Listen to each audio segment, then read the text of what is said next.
podcast. I am Casey Coggins here with Alvin Hebert. You good to be big? And Andrew Lira. What's up, motherfuckers? Another week. This is Super Bowl week. I guess I jumped the gun last week about Super Bowl predictions. So we will get to a Super Bowl preview today. Talk about the game and the matchup and see if we still like our predictions that we made last week. And then big news on the NBA front, so we'll get to that, and then wrap up with On Fire and Dire and Prophecies like we do every week. First thing first, Super Bowl. Let's just start with the predictions we made last week. Alvin, you went 34-21 Patriots. Andrew, you went 35-13 Rams. And I went 31-28 Patriots. Y'all still good with those predictions? Absolutely. I'm still good, yes. Lock it in? Lock it in like on FS1?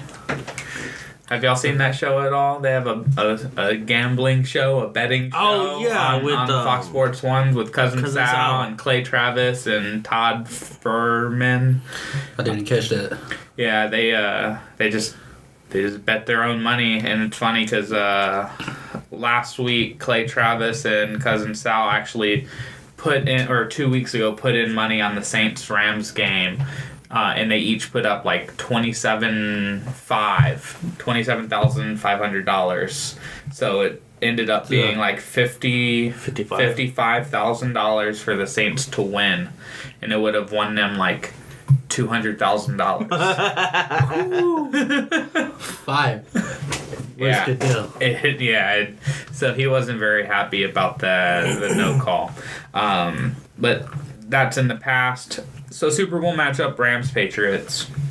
It was a very popular preseason pick, especially when the Rams, had the great year they had last year. They picked up Ndamukong Suh, Hakeem Talib, Marcus Peters. Aaron Donald. Another year of Jared Goff growing, another year of Todd Gurley excellence. Brandon Cooks. Getting Brandon Cooks, and then trading, and then, in the middle of the season, trading for Dante Fowler, shoring up another pass rusher. So they were always, a top 3 team in the league all year.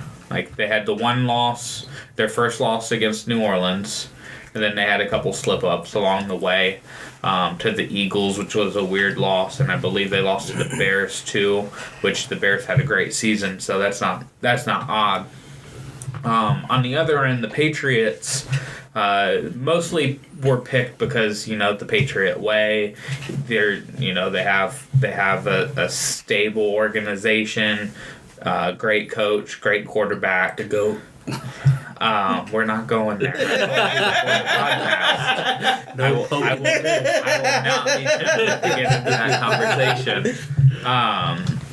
But then, they had to overcome, I believe the Edelman suspension was this year. Yep. It feels like an eternity ago that happened. Gronkowski has been in and out of the lineup, and he's not really the same guy.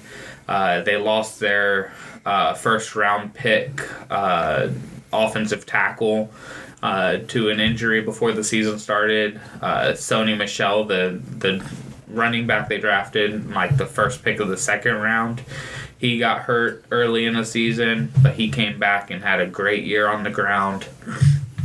And it's just kind of the whole Josh Gordon thing too. The Josh Gordon experiment. Yeah, they've patchworked all year, but when you come to think about it, other than the early 2000s when they had such a core group, kind of like the late 90s Yankees did, the early 2000s Patriots had that core group of defenders and core group of offensive players, the Troy Browns, the Ty Laws, the Rodney Harrisons, the Willie McGinnis, Teddy Bruschi, all those guys. Mike Vrabel. Yeah, Vrabel was on that team, those teams. And since then, since about 2006, every year it's been patchwork, and Belichick just kind of finding value. And if somebody steps out of line, Chandler Jones, they gone. Outro. So, Can Josh Gordon get a ring? Yeah. Yeah. They didn't. He's not off the official roster. I thought he was. I don't know.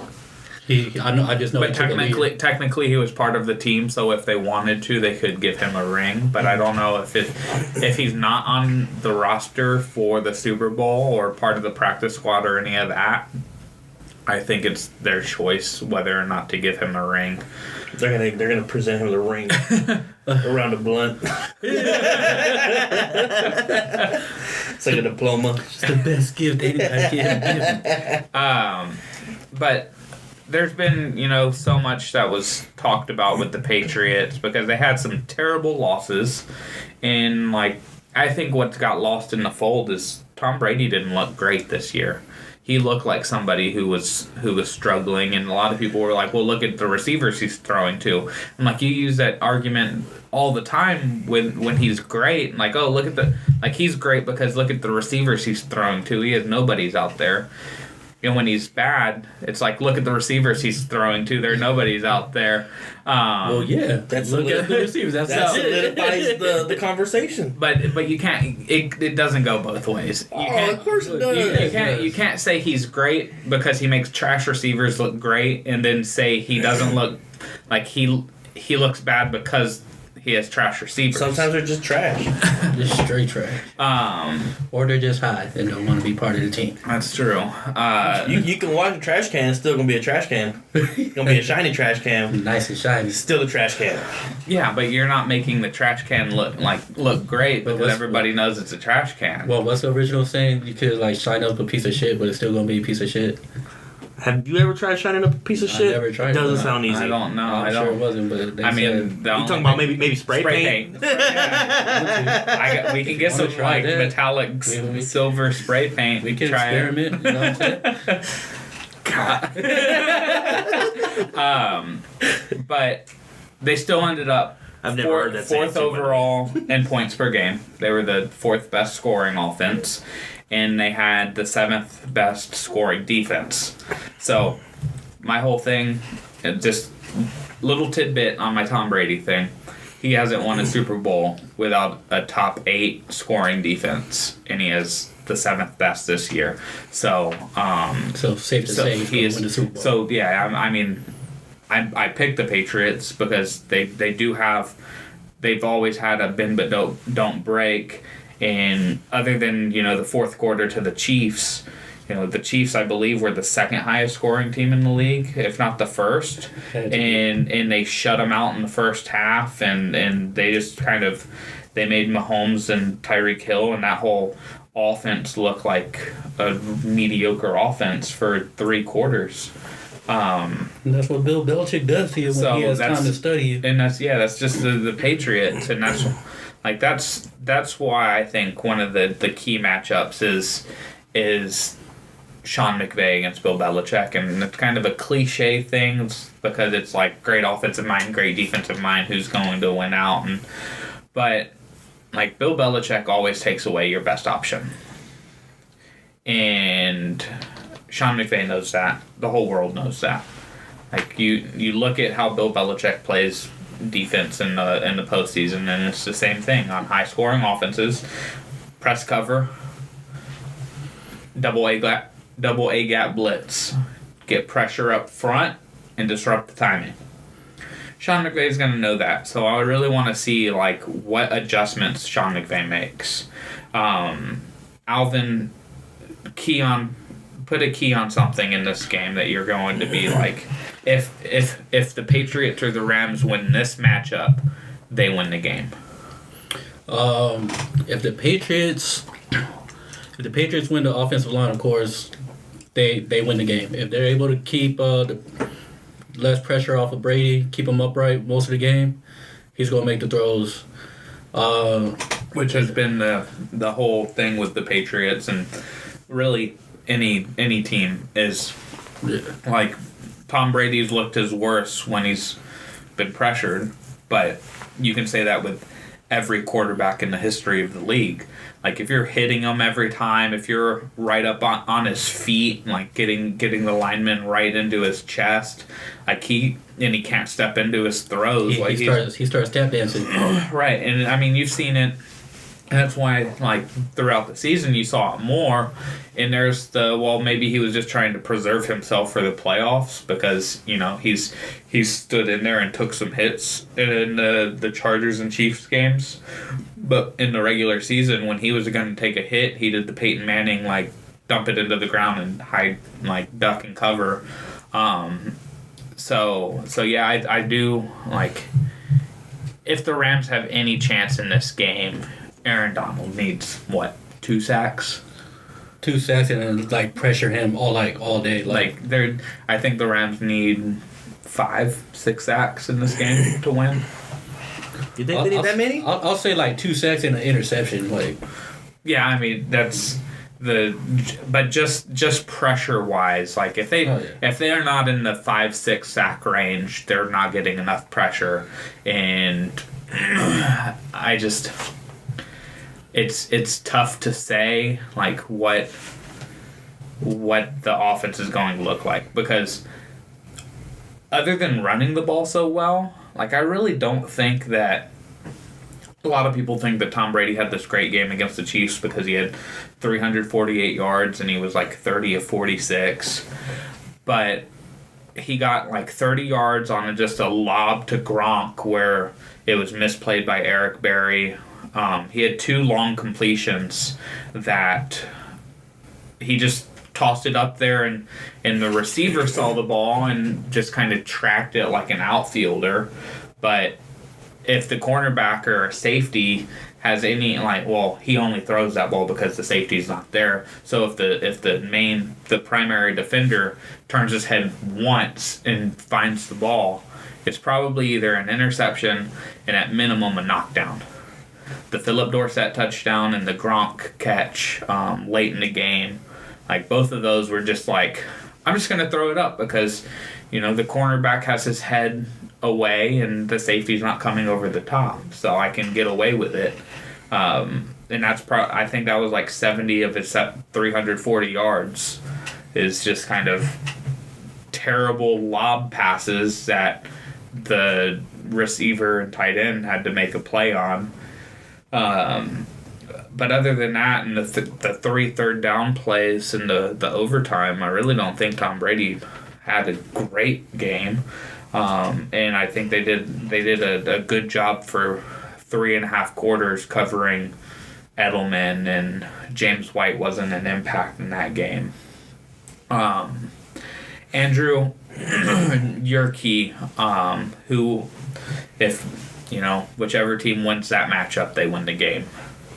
I'm gonna go with Gurley. I think if Gurley and the offense can set the tempo and control the ball, control the time, they can control the game. I mean, that's just not C.J. Anderson. We should add it too. I mean, you could just say the whole offense. Yeah, you keep Tom Brady off the field. Yeah, I think that's where the teams in the past have really gone awry. And it's kind of why I brought up, Bill Belichick always takes away your best player. So he's going to focus on stopping the run because Sean McVay loves using play action pass. And Jared Goff is best using play action. So if he can stop the run and he just sells out run and blitzes and just continuously pressures the box, Sean McVay can't run play action and he can't run the ball. He's going to have to sit back and shotgun and let Jared Goff try to do what Nick Foles did last year. And Todd Gurley hasn't had that game yet where he's gone off. Well, and it's like I kind of tried to make the point for Sean McVay with Todd Gurley last week when we recorded about the Saints game, Todd Gurley being a non-factor. And I'm like, well, if Todd Gurley's in the game, you want to get him the ball.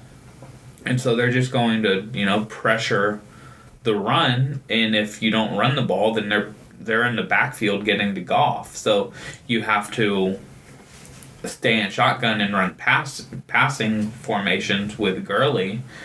And so, but with C.J. Anderson, you kind of are a little more like spread it out mentality. it's like the Cowboys offense with Dez. You remember when like you felt like they were trying to force the ball to Dez, that it didn't allow a fluid offense. The same thing with the Rams. Like if you try to force it to Gurley, that kind of gets out of your fluidity.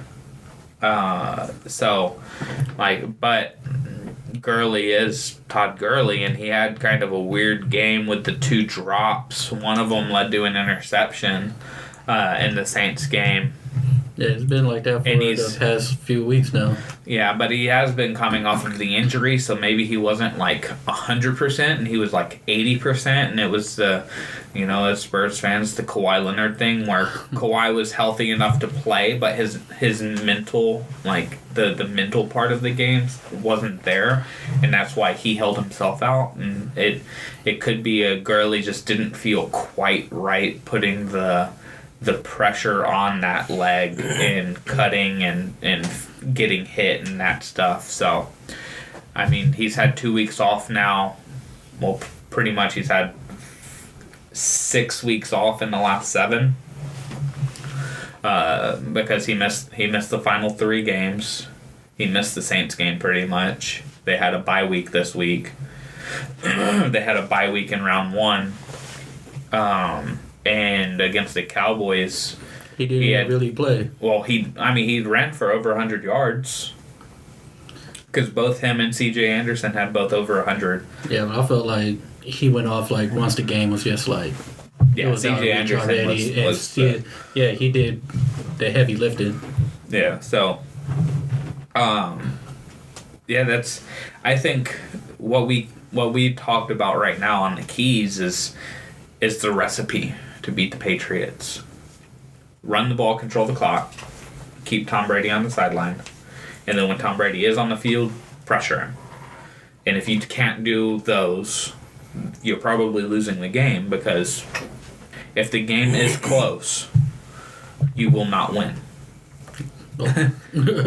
Well, you're like a 90% chance of losing.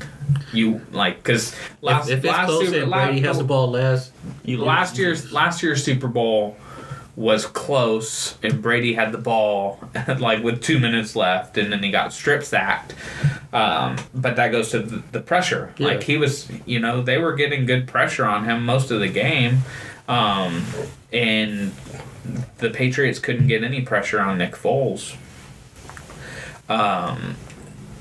X factors.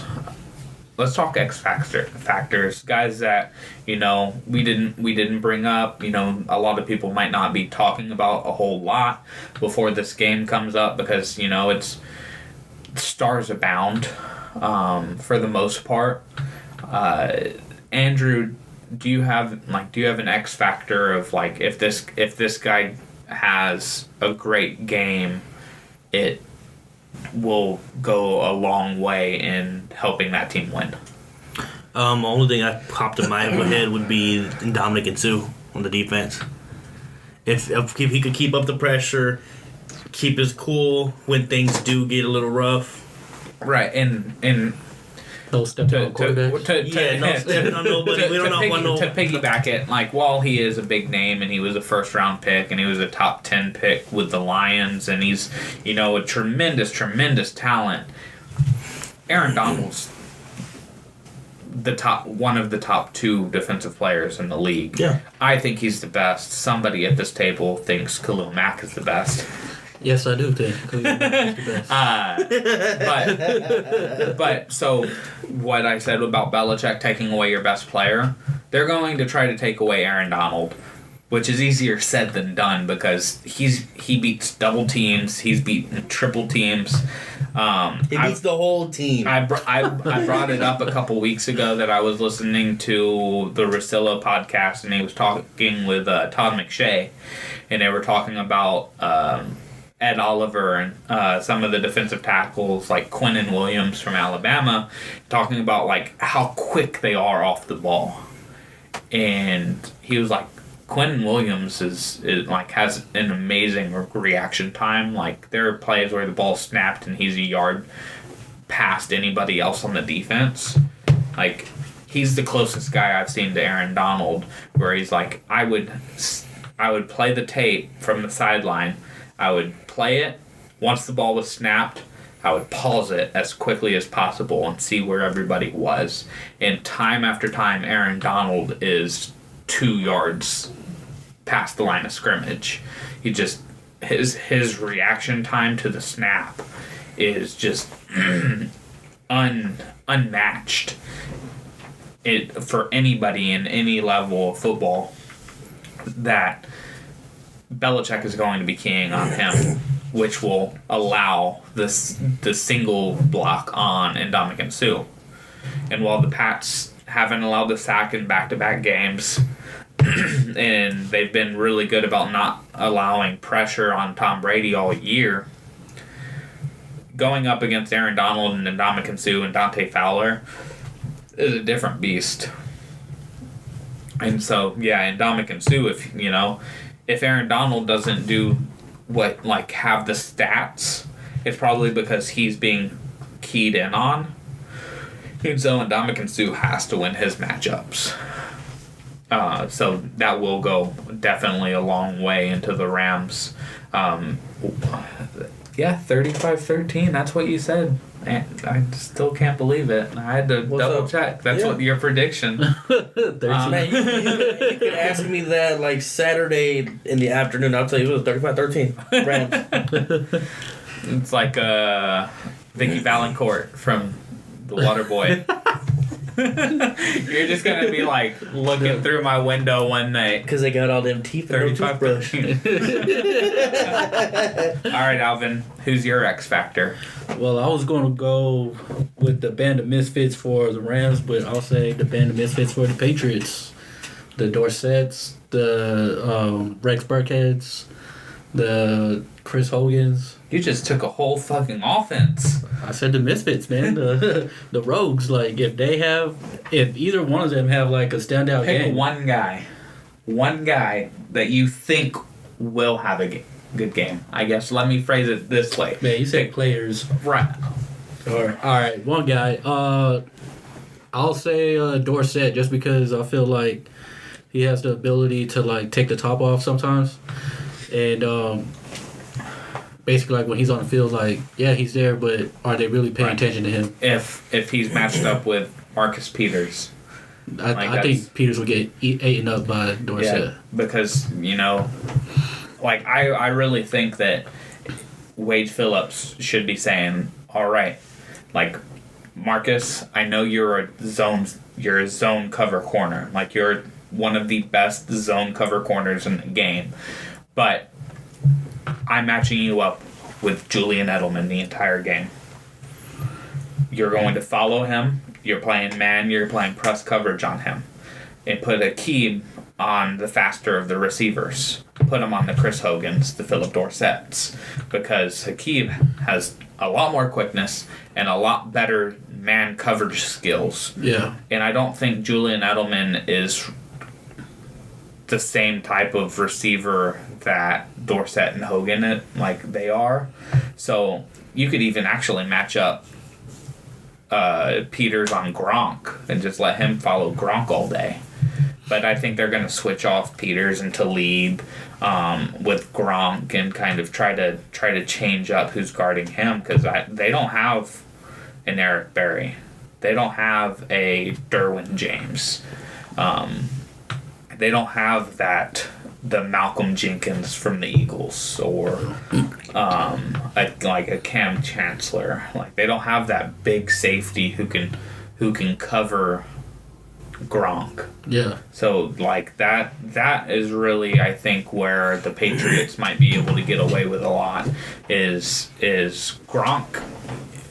It's one of my least favorite things to watch in football. Because I know it's legal every time because he doesn't push off or anything, but he's 6'7", 6'8", 265, 270, and he just runs straight to the first down marker, 10 yards, and kind of just leans into the defender who's guarding him And then all Brady has to do is just put the ball over here, and he just boxes out like a rebounder, and he's so much bigger than everybody else outside of an offensive or defensive lineman that like they can't get around. It is or throw it up for a jump ball. Like in his prime, in Gronk's prime, it was the most unguardable play. Pass is Gronk in the seam. Like where he can either hit it upfield if there's no safety over top, or just kind of post up on an out, or if they're playing outside leverage, go in. It's like the Kareem Abdul-Jabbar skyhook. Like you can't defend it. Like you literally can't defend it because all he has to do is run into your body, and then you're fucked. But if you back up and allow him to not try to prevent him from getting into your body, all he has to do is make a little sharp cut, which he's fully capable of doing. Yeah, you're damned if you do or damned if you don't. Like he's the greatest tight end in the history of football. Like he's better than Tony Gonzalez. He's better than Antonio Gates. He's better than Mike Ditka and like Jason Witten and the Sharps. Like he's better than all of them. He just had the injury issues. That if he didn't have to deal with that, like I don't even know what his numbers would look like in his career. I wanted to make sure I got this guy's name right. I think it's Josh. Pause for station identification. My X Factor, the guy I think needs to have a great game if they're going to win this. Josh. Yeah, Josh Reynolds. Wide receiver. He's the guy who took over. He's the guy who took over for Cooper Kupp when Cooper Kupp went down. He's been playing really well for them, but I would have thought you would have gone with somebody like Robert Woods. Well, see, and we know the name Robert Woods. Yeah. We know the name Brandon Cooks. Like those are the top two receivers. Those are the top two targets. So if Josh Reynolds goes off for 7, 8 catches, 80, 90, 100 yards, and a touchdown, like he did his job because it's almost like the Dorsett or Chris Hogan of the Patriots. That's what Josh Reynolds is. Yeah, exactly. Yeah, he's but I think actually he's a better pure receiver than Dorsett. Hogan's probably a little better than Reynolds is, but since Reynolds is the third, sometimes the fourth option on offense as far as the passing game goes, because you have Woods and Cooks, and you have Higbee and who's their other big tight end now. They used him a lot in the Dallas game. Yeah. He and that other tight end that they had. Yeah, why can't I'm spacing on his name. I'll find it really quick. But so Josh Reynolds is going to be, the matchup that he's going to be on the nickel corner, or he's going to be zoned up with a linebacker, or he's going to have a safety on him because they have to put Stephon Gilmore on Cooks or Woods. Probably Woods because Cooks is too fast for Gilmore. Gilmore's not going to be able to keep up with Cooks unless they do the press cover, because this is what I think the problem with the Chiefs was, that they had to rely on Sammy Watkins. And while Sammy Watkins is a fantastic talent, he's never shown the ability to be the breakout receiver. He's shown flashes, but consistently, and he did have the one deep reception against the Patriots, but they were like, look, Tyreek Hill's the guy that you want to go to, so we're gonna press him at the line and put safety over the top. Travis Kelce, we're gonna press him at the line and kind of help follow him with a linebacker, so your two top offensive players are doubled pretty much the entire time. You don't have Hightower on Kelsey, right? Yeah, you don't have a third receiver. Like, you have to rely on your running back and Sammy Watkins, and your running back isn't Kareem Hunt anymore. So I think the Rams have a deeper offense than the Chiefs do, as far as, now with CJ having this resurgence, Todd Gurley and Higbee and Woods and Cooks and Reynolds and Gerald Everett. That's the other guy. Like, they have a lot more guys that they can spread the field out with. So we'll see if we'll see how Belichick and the Patriots guard it, what they do defensively. So that kind of piggybacks on my, key matchup is Sean McVay against Bill Belichick. Well, Sean McVay, knowing that he might not be able to use Brandon Cooks, he should pretty much go into this game not having a scheme to use Brandon Cooks at all. He should say, look, we're gonna run these plays like we normally do, but you're not our primary receiver anymore. You just cut that off. And if he happens to burn the guy, you hope that Goff is good enough to see it. But you should, you don't go into a game against the Patriots thinking, well, we got here with Gurley and Cooks and Woods, so I guess we just got to keep riding them. No. You have to go into this game saying, those guys aren't going to be a factor, so we need to figure out how we can get Reynolds and Higbee and Everett and Anderson going in order to win. So we have our predictions, we have our key matchups, we have our X factors. Let's pick something that is going to happen in this game. Kind of like a prop bet. I don't have the prop bets up, but what's an oddity that you think you might see, how many turnovers, who wins the coin toss, like you said, Andrew, earlier, does this game go to overtime? Think of an oddity that that we didn't talk about that you think we're going to see in the Super Bowl. Because mine is going to be, I think we see 5 turnovers. Huh. I think we see at least 5 turnovers in this game.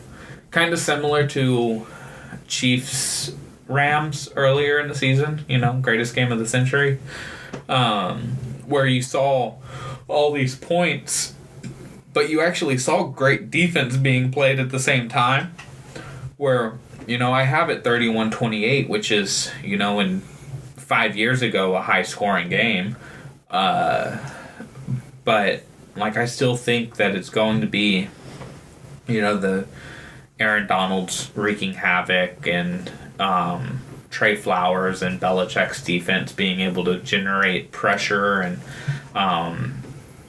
knowing a play that's coming and the Rams don't realize it, so they try to do the same thing. But yeah, I see at least 5 turnovers in this game. Alvin, have you thought of one yet?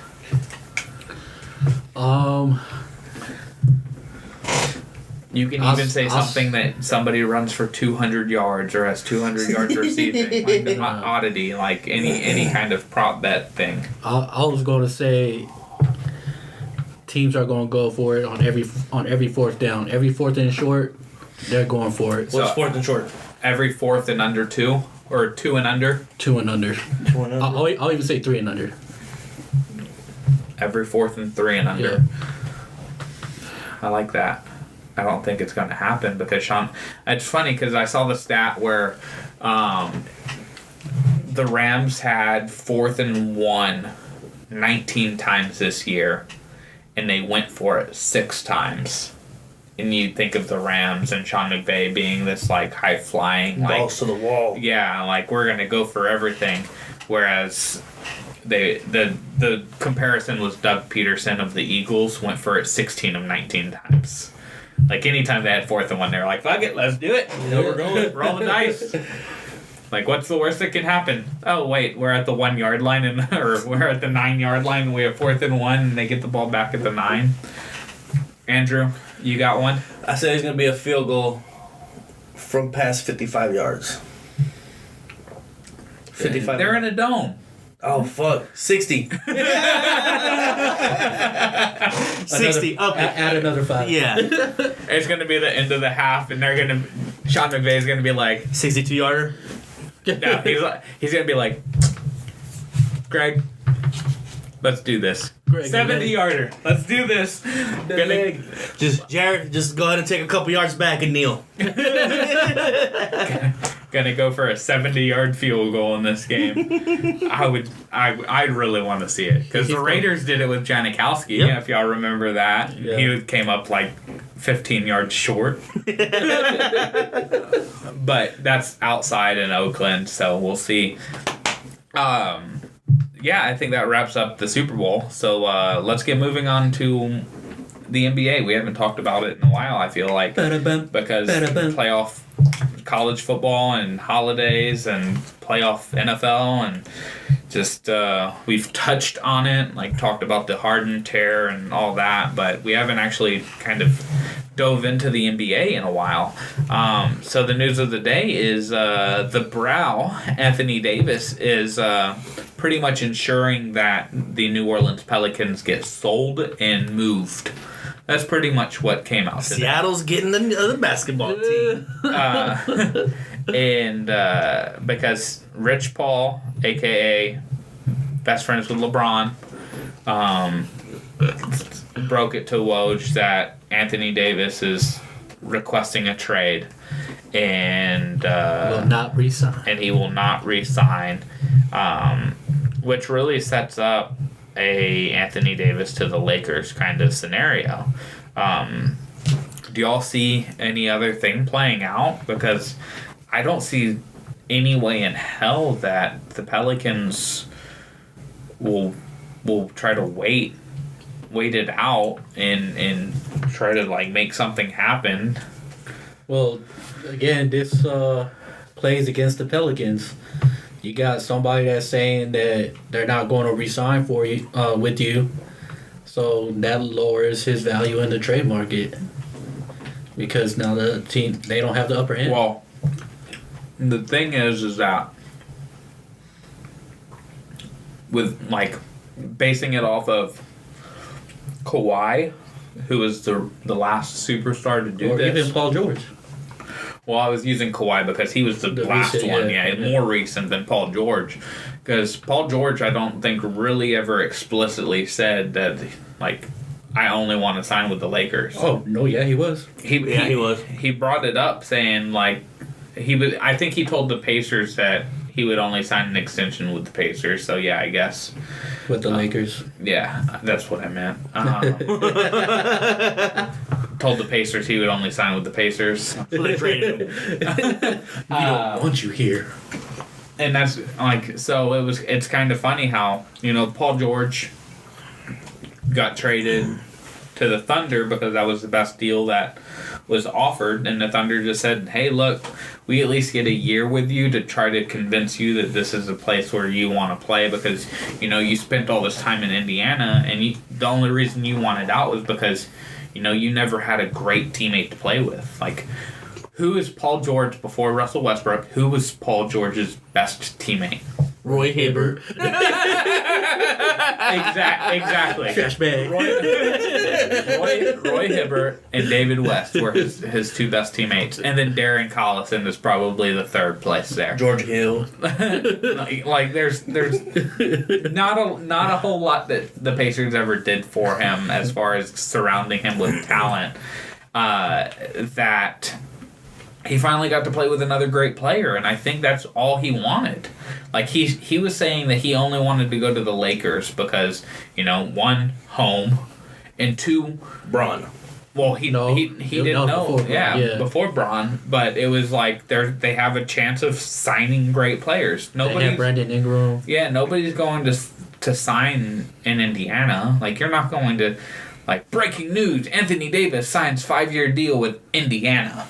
Like, no, if he wanted to play in a team like Indiana, he would stay in New Orleans, like he already has done. So Paul George gets traded, plays with a great teammate. It's like, oh shit, this is what it feels like playing with a great teammate. Now let's try to build something. Let's try to do what you and KD couldn't do. And the same thing with Toronto is like, you don't know how great of a city Toronto is. Like, you don't realize that if you come to Toronto, we are the only NBA team in an entire country that everybody is going to support you, and like, we have a great roster already. Like, if DeMar DeRozan was as good of a defender as Kawhi was, they probably don't get owned by LeBron every year. Or they don't lose to, I think they lost a series to like Washington like 3 years ago. Or Miami with Dwayne Wade on his last legs before he went to Chicago. So Toronto was like, look, you don't realize how awesome it is. I mean, they still might lose Kawhi. We don't know. But they took a chance because they thought that they could convince him to stay. And so you might see teams that might try to convince Anthony Davis to stay. And that's why the main reason I ask is the only other place that I think has the assets and the ability is Boston. They're the only team, other than somehow, some way, he's going to end up in Golden State because that's just how the NBA is. But Boston has the young talent. They have the draft picks. They'll have the cap to be able to trade for him, but they can't trade him until July 1st, I think, or June 1st or something like that. Yep. So, like, if you're the Lakers, aren't you just saying, look, like, we weren't planning on winning the title this year. Like, we signed a bunch of one-year deals so that we could sign guys like Anthony Davis and Kawhi in the offseason. Let's trade whatever they want outside of, like, to pair with LeBron and Anthony Davis. I think the only person that I wouldn't trade if I am the Lakers is Kyle Kuzma. I think I think everybody else is sellable because Kuzma's still young. He's not as young as like Brandon Ingram or Lonzo Ball, but he's still 24, 25 years old, and he's a stretch four. He can shoot, he can handle the ball, he can pass, he's a decent defender, if not like a better than decent defender. So other than that, like, you do whatever you can to trade for him before the trade deadline and get, the rest of this year with Anthony Davis. And then now you have Anthony Davis, LeBron James, and cap space to say, all right, which one of y'all wants to team up with these two guys and, make a run at the Warriors. So, to be clear, do we all have Anthony Davis with the Lakers? I don't think he goes to the Lakers. Where do you think he goes?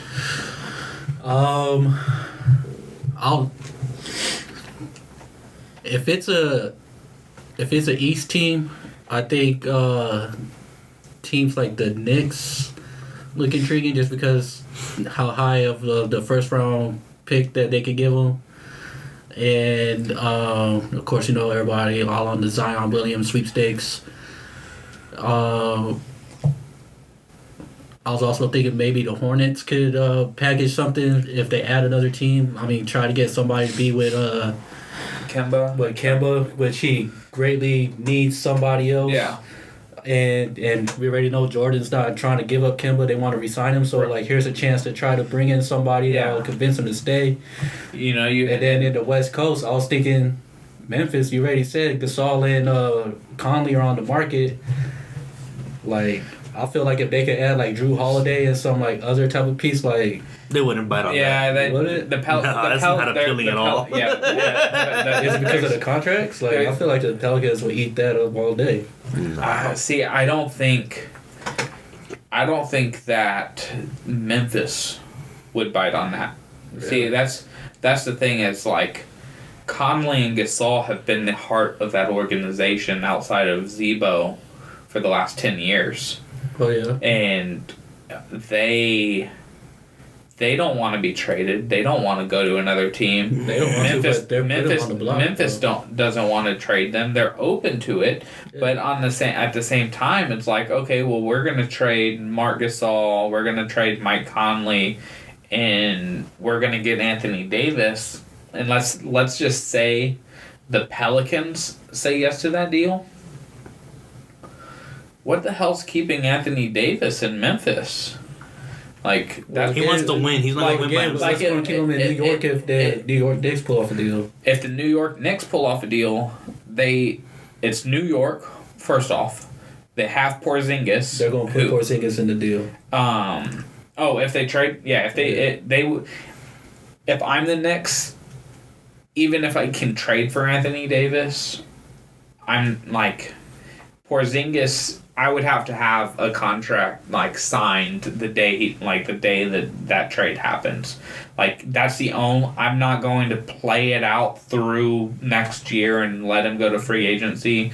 Like the only way I trade Porzingis for Anthony Davis in any kind of package is if he is like signed on the dotted line that he's extending his deal with us. Well, that's why Wojciechowski, Woj. he said that if the Knicks offer the number one pick, their number one pick, that it'll then sweeten up the deal because again, you got 2 number one picks, give you the better odds to get Zion. I think the Knicks would rather keep Porzingis, but trade their number one and, like Kevin Knox, who they just drafted, and Tim Hardaway Jr. Tim Hardaway Jr.'s contract, and maybe even give another first round either next year or the year after. I don't think they can trade back-to-back ones. But that's the only that if I'm the Knicks, that's like the most I'm trading. Maybe even Ntilikina, the young point guard, to try to just say, look, the only way that we have a chance of keeping Anthony Davis is if we pair him with another great player. If we trade Porzingis to get Anthony Davis, we are no longer pairing Anthony Davis with a great player, and he's going to probably walk because he's going to be in the same situation, just in a bigger market that he was in with New Orleans. But I do like the idea of Charlotte, because Charlotte has young talent, Malik Monk and Bridges, and they had somebody else. But they have contracts that they can trade. Batum. Yeah, exactly. MGK. And you can pair. And KG. Michael. I think they have Marvin Williams too still. Yeah, Marvin Williams. So and you can pair those guys with picks and pair up Anthony Davis with Kemba. You have Jordan as an owner, so you have like solidarity of like there's a chance that he will re-sign in Charlotte. But it's tough because the only team that can outpower as far as like players right now, the Lakers, is Boston.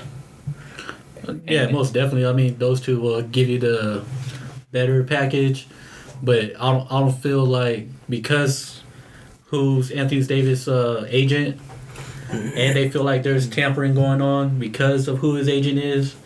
Like I don't see them. You think the Lakers are going to shy away from tampering charges when they've already been fined $250,000 for it just a couple years ago? Yeah, Magic ain't scared of that shit. I know he ain't scared, but I'm just saying that's going to turn the Pelicans away from trading to LA. Man, Magic ain't scared of shit. He ain't even scared of HIV. Well, see, I don't think that would scare that would scare them away from trading him to the Lakers because the Lakers can give you such a great deal. Like, who cares if they're tampering with them when? Well, it was the same thing with Kawhi. Would you rather trade Anthony Davis and get good young pieces back, or would you rather sit on your hands and hope he doesn't sign with the Lakers next year? Well, I know they're going to trade him, but I feel like Lakers are like, you're on hold right now. I'm going to listen to everybody else first. The reason why I'm going to listen. Yeah, the reason why Kawhi got traded to Toronto was because one, Toronto actually offered a deal, which a lot of teams weren't doing at the time, and two, because the Spurs, got a very, very good player in DeMar DeRozan and a solid role player in Pirtle. Even Popovich said that I'm not trading. He didn't want to trade. Yeah, he didn't want to trade in the conference. Yeah. So, but I feel like the Pelicans will feel the same way. I don't know if the Pelicans are in the same kind of boat. One coach is a 5-time NBA champion. The other's trying to keep their team in the city. Well, like there's a big drastic difference there. Andrew, you've been a little quiet on this conversation. Do you see Anthony Davis in purple and gold? Yeah, it's fucking written on the walls. It's right there. Anthony Davis is going to the Lakers. That's the only reason Alvin can't see this because his back's turned to Who it. the fuck wrote that up there? Somebody's fucking putting graffiti on my wall. You better call 911. Jesus Christ. That's my Cubs wall. Yeah, the only reason Alvin can't see is because, his back's turned to it. So yeah, Lakers got 10 days to try to pull something up. Most likely he's in purple and gold. Yeah. Talking about get the fuck out of here. I do like that idea. I mean, to be fair, you talking it up like you're talking up a fat girl. You going for it again? I mean, she's nice. She's got a real good personality. She does, and she's backed by Michael Jordan. But you know what? There's a dime over there that says she'll pay for everything you want. A dime? Talking about L.A. The dime that's like what, 50 years old? What? LeBron James. No. And he's like 33 years old. I think he just turned 34. NBA years. You just called like LeBron a dime, too. Huh? I just asked you. He was watching that NBA Finals when he was adjusting his shorts. Had me nervous when I better back up, son. So that's the Anthony Davis saga. Boogie is back, and anybody have Golden State dropping more than 2 games in a series in the playoffs? Nope. Mm-mm. They're just gonna unless they play the Rockets and like James Harden is still dropping 40 points a game. Like, I mean, I think Toronto is set up nicely to try to like take a couple games. I think Toronto. I don't know if Boston's there yet because I think Boston is the most disappointing team in the league. Yeah. And they're 30-19, and they're the most disappointing team in the league. They're underperforming because they are 5.5 behind Milwaukee, and I mean, Giannis was the very, very popular MVP pick. Was it you that picked Giannis? One of y'all picked Giannis for MVP. The other picked Anthony Davis. I think that was me. I think he had Davis.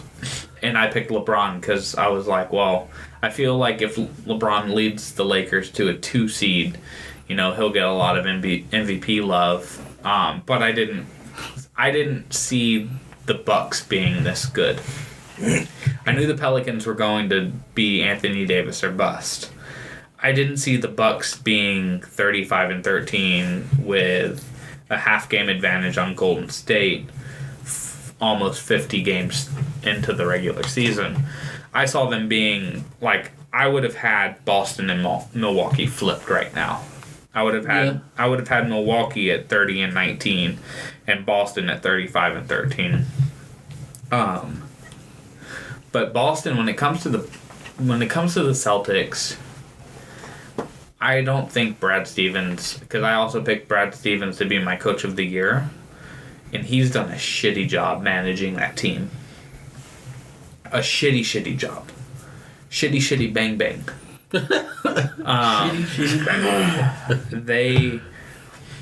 He didn't do. It's surprising that we're saying that he's doing a shitty job, and they're 33 and what? 30 and 19. 30 and 19. Yeah, they are 2 games up on the Spurs. I mean, we're Spurs fans. We do realize who the Spurs have and who the Celtics have, right? Like, talent-wise. That's why I called Pop for Coach of the Year. You did call that. Hey. I mean, I had them at the 8 seed. I think that And was an unfair assessment. You said the Spurs, and then so I was like, well, look at the coaching.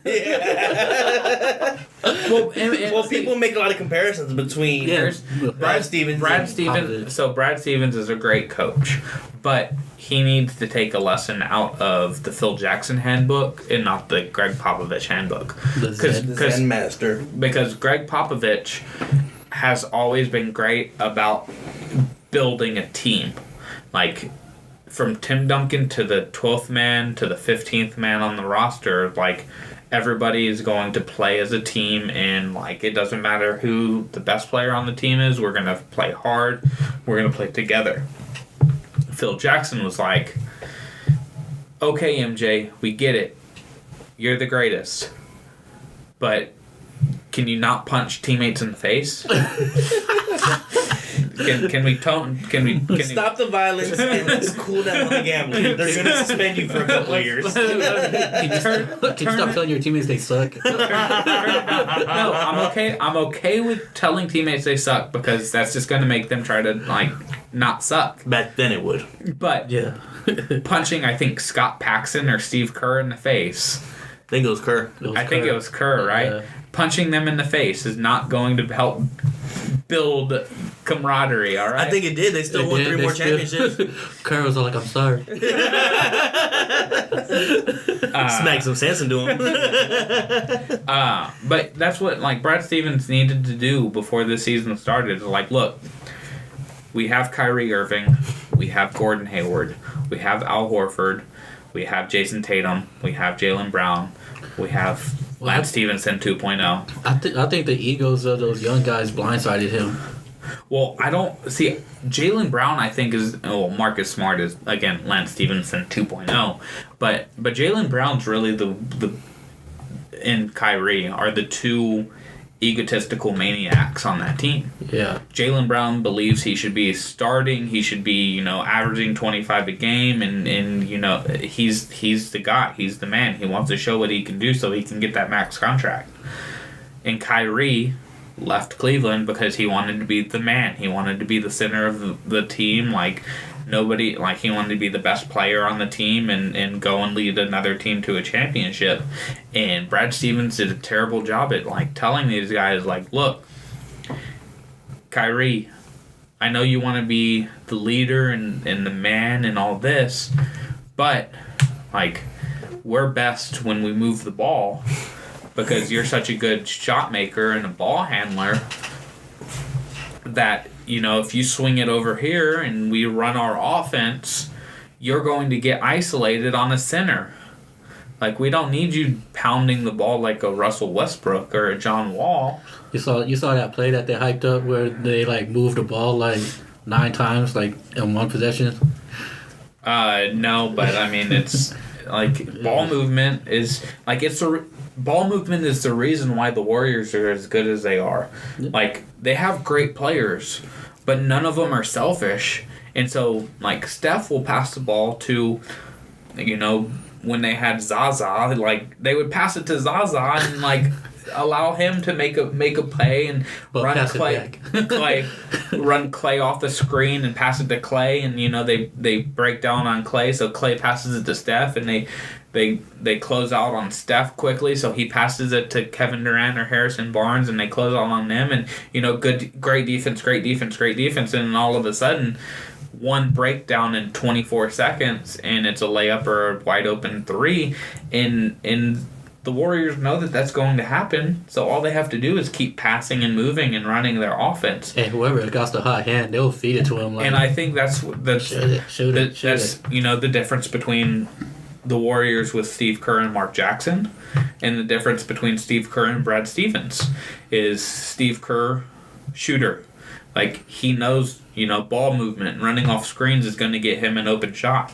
He played for Popovich, where ball movement and running off the screens got him shots.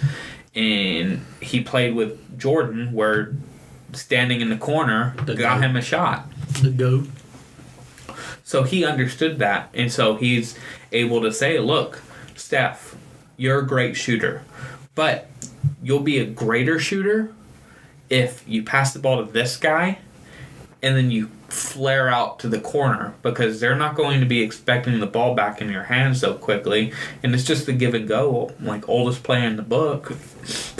And that's where Brad Stevens, I think, went awry, and that's why Boston's so disappointing. Like, they're the 5 seed right now, which isn't bad, and they're behind Milwaukee, Toronto, Philly, who we had Toronto and Philly as top 3 seeds in the East, and Milwaukee and Indiana were, I think, are 4 and 5. Somebody had Washington up there for whatever fucking reason. Who was that? Hey, it ain't over yet. I know, they're making a comeback. They're only 10 games out of the 4 seed. Mm-hmm. Because of Bradley Beal, not John Wall, though. They're still there. So let's wrap up the NBA talk and go on fire and dire and prophecies to wrap up the week. So for on fire, I'll lead off. I have Novak Djokovic. He waxed my favorite tennis player, Rafael Nadal. Played one of the cleanest, greatest matches that he's ever played, like, against a top 5 player of all time. And it's kind of propelling him into if he keeps this up for another year or two, him being in the Roger Federer greatest of all time tennis player conversation. Because unlike Federer, Novak has a winning record against Nadal. Federer's always had a weak, like, he doesn't match up well against Nadal, where Djokovic is, I think, 29 and 22 now against Nadal in their career. So it's like, you can at least say that Novak is always, like, he has a winning record against everybody pretty much. So he's creeping up into the greatest tennis player of all time, and put on just a masterful performance early Sunday morning for us. Alvin, who's on fire for you? My fire is, I believe, he's starting to become a dark horse in the MVP race. Paul George. 27 points per game, 8 rebounds per game, 4 assists. Second in the league in steals. 45% field goal, 40 at 3.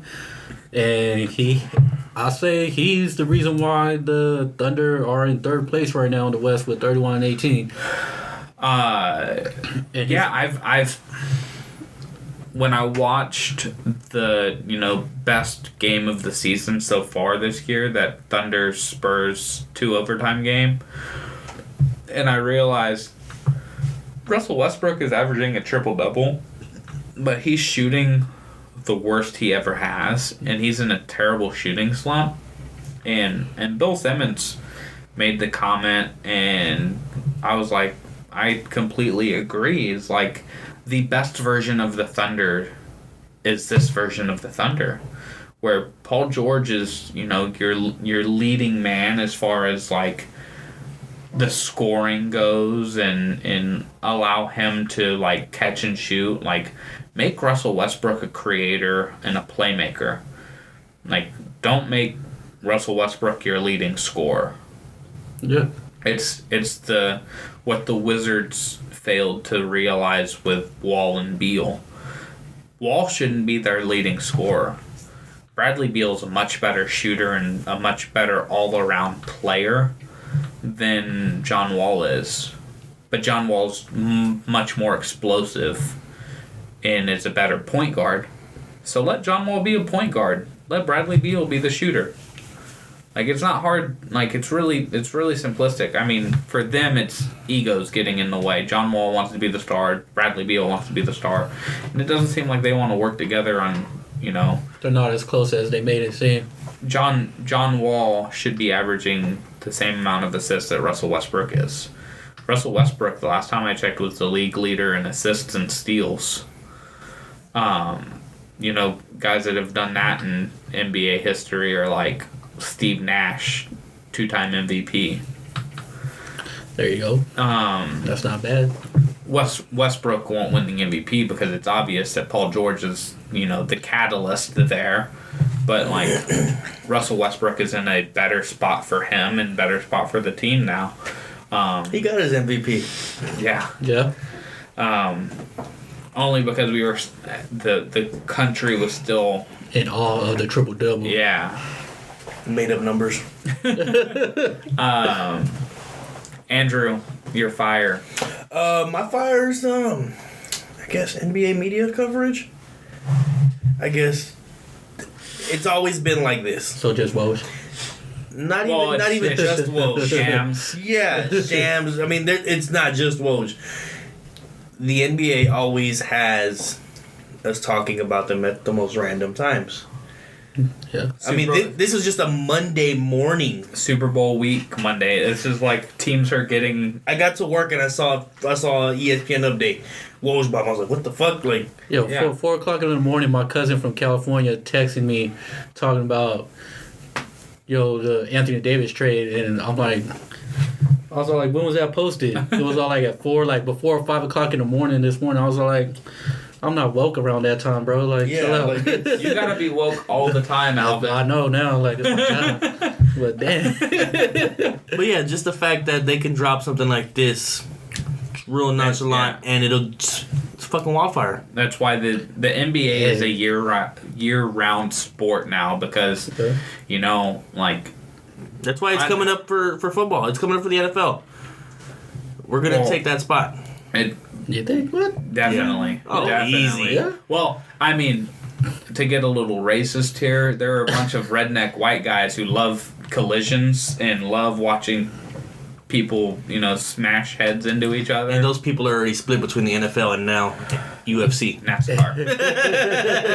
Hey, they, still following NASCAR.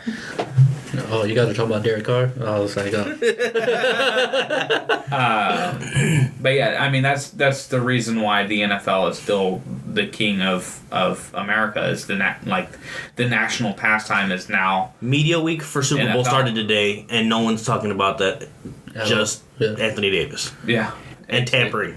Yeah. Like NFL media, Super Bowl media started. It's funny because they'll even say like just a couple days ago, Kawhi Leonard purchased like a $13 million home in LA. Yeah. So To the Like, Clips. why do I fucking care about him purchasing a home? But like, you got to because it's like, well, is he going to LA with the Clippers? right, I Like, know it. It's Well, remember when Bron was still in Cleveland, and his Brody enrolled in a LA school.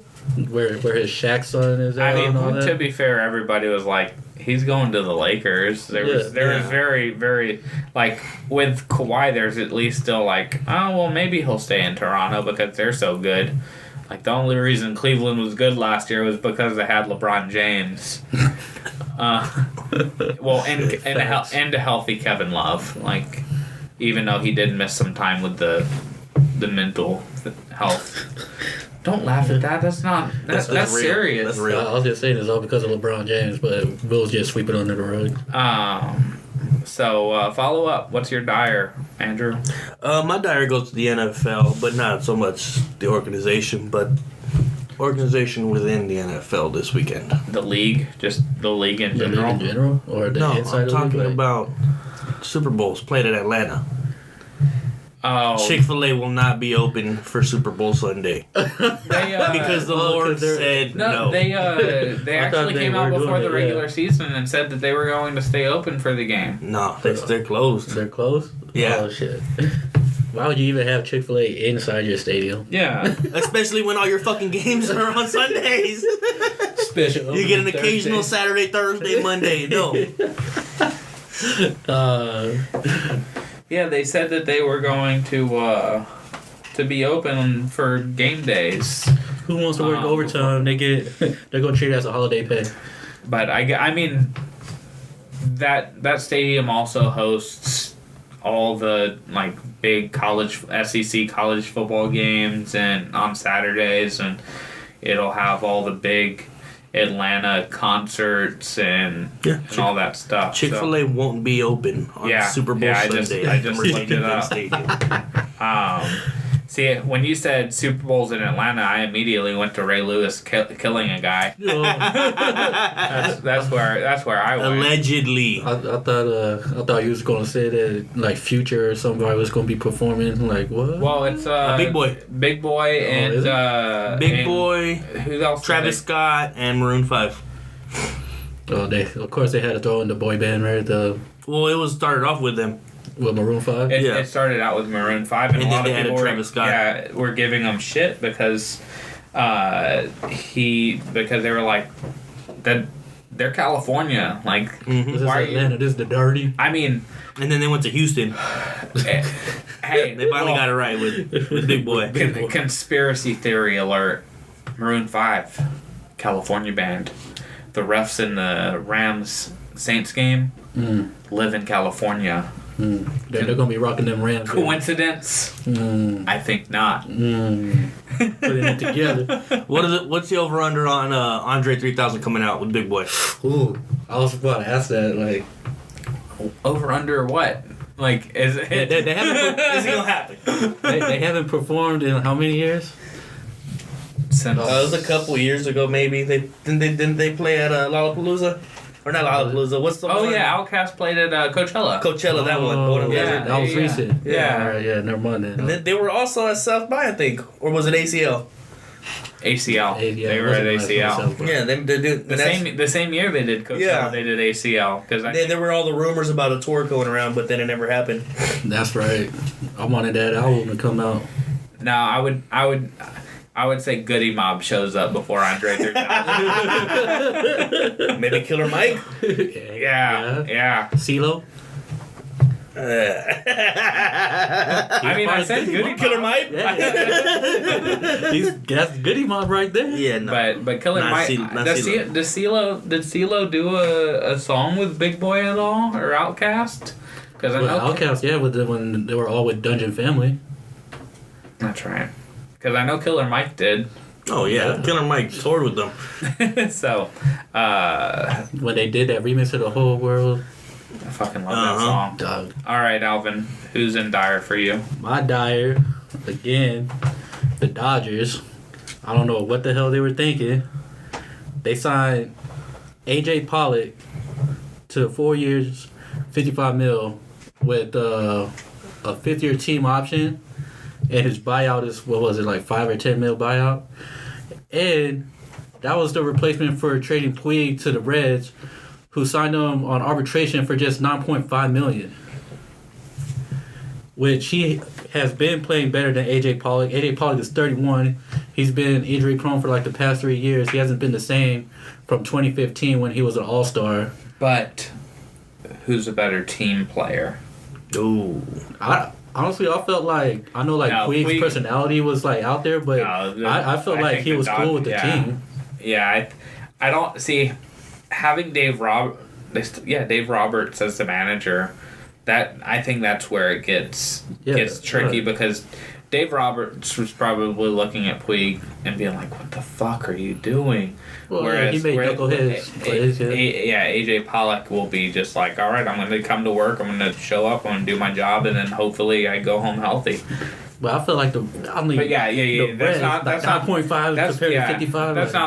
That was not a good deal, especially the length of it. And then their Like, outfielders already, they got like 7 of them already. Like, Yeah, what are they, so- are they going to be shipping people, or are they just going to be doing that whole analytics? Like, we're coming up on the time limit, so my Dyer is the Pro Bowl. What? What's that? the worst All-Star game among the 4 big sports. They just haven't figured out what to do with the Pro Bowl over the last 10 years. Like, ever since they started, cracking down on safety and with the CBA and like making sure that players are leave healthy and all that. They just haven't figured it out, and Jason Garrett found a way to make the best players in the league only score 7 points. So that was pretty impressive. But JJ Watt's tweet. 2-man touchdown. So quick prophecies, and then let's wrap up. We'll just boomerang this back. My prophecy is number 1, Tennessee will lose on the road to the 8-10 Texas A&M Aggies in college basketball. And I don't know if A&M has ever beaten a number 1 team, so that court is going to be rocking. And I believe that's next Monday. No, it's Saturday, the 2nd. Yeah, Saturday. So, Vols losing, going down, and losing that 1 seed, or the number 1 ranking. Alvin, your prophecy. My prophecy, St. John's beating number 2 Duke Saturday. Ooh. I feel like 3 of the last, 4 prophecies we've done, you've picked against Duke.